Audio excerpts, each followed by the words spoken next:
शिवा तनोरघोरा पापकाशिनी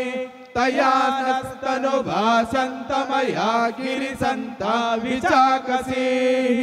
या विशुङ्गिरिसन्तहस्ते बिभर्षस्तवे शिवां गिरिततां कुरु माहि गुंसे पुरुषं जगत शिवेन वचसा त्वा गिरिसाक्षा वदामसि यथा न सर्वमिज्जगद यस्मगुं सुमना असत अद्य वोचदधिवक्ता प्रथमो दैव्योऽभिषक अहि गुत्स सर्वान् जम्बयन् सर्वान् यातु धान्यः असो यस्ताम्रो अरुण उत बभ्रुः सुमङ्गलः ये चेमागुं रुद्रा अभितो दिक्षु श्रिता सहस्रसो वैशागुणेडैमहे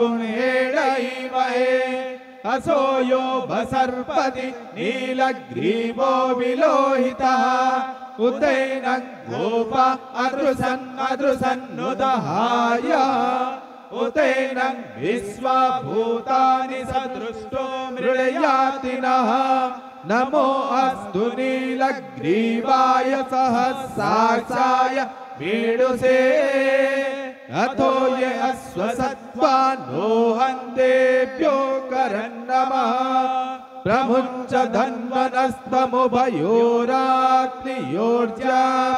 याश्च ते हस्तैषभ पराता भगवो बप अवतत्यधनुस्त्वगुं सहस्राक्षा सते सुदे निशीर्य शल्यानामुखा शिवो नः सुमना भव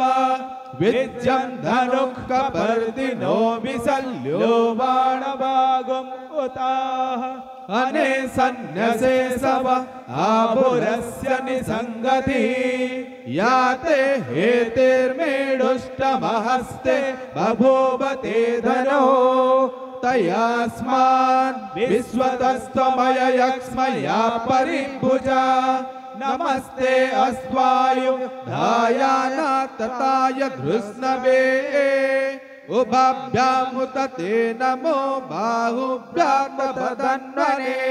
परिते धन्वनो हेतिरस्मान् वृणक्तु विश्वतः अतो यै सुधिस्तभारे अस्मन्निदेहितम्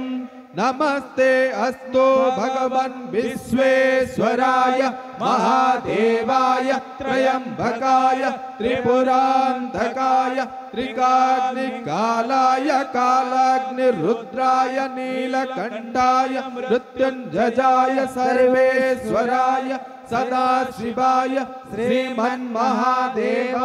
नमः नमो हिरण्यबाहवे सेनान्ये दिशाञ्च पतये नमो नमो वृक्षेभ्यो हरिकेशेभ्यः पशूनां पतये नमो नमः सस्पिञ्जराय श्रीमते